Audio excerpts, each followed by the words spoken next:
कथी केरा छोरिया गढ़ावल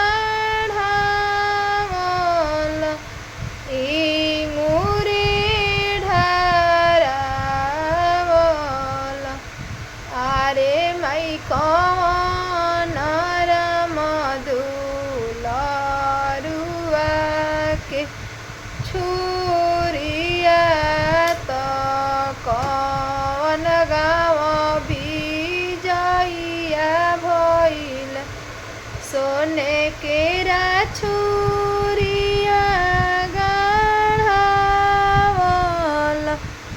इमुरे ढारावल।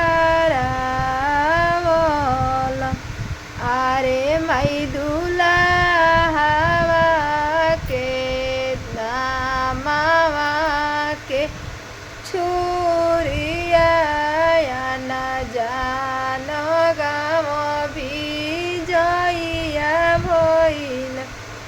आरे आरे भैया कौन भैया तीर धेनु ही बनले रखिह।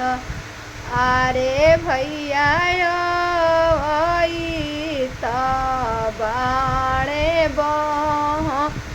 नइया त रखे त लड़ैया करिह।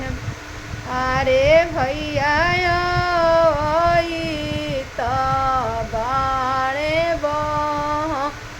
नइया त रखे त लड़ैया करिह।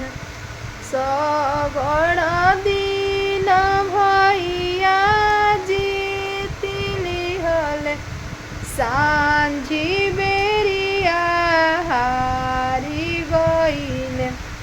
आरे माई हरले दुलरई तिनिया पनी बहिनी त रखे त लड़ैया कइल।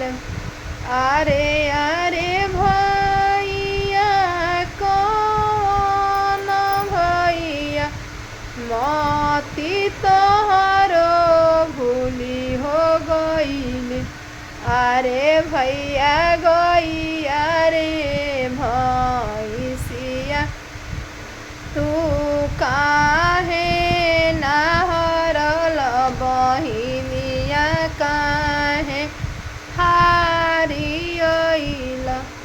आरे आरे बहिनी दुलरई तिनी बहिनी मती हमरो नाही भूलली।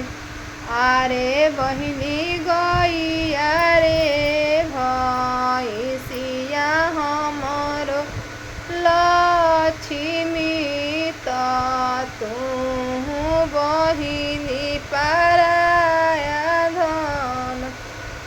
हम लोग गायिका बक्सर जिला से। अगर हमार वीडियो अच्छा लगी तो एक लाइक जरूर करब जा। हम हर तरह के मांगलिक गीत गावे हमारा चैनल के सपोर्ट करी जा।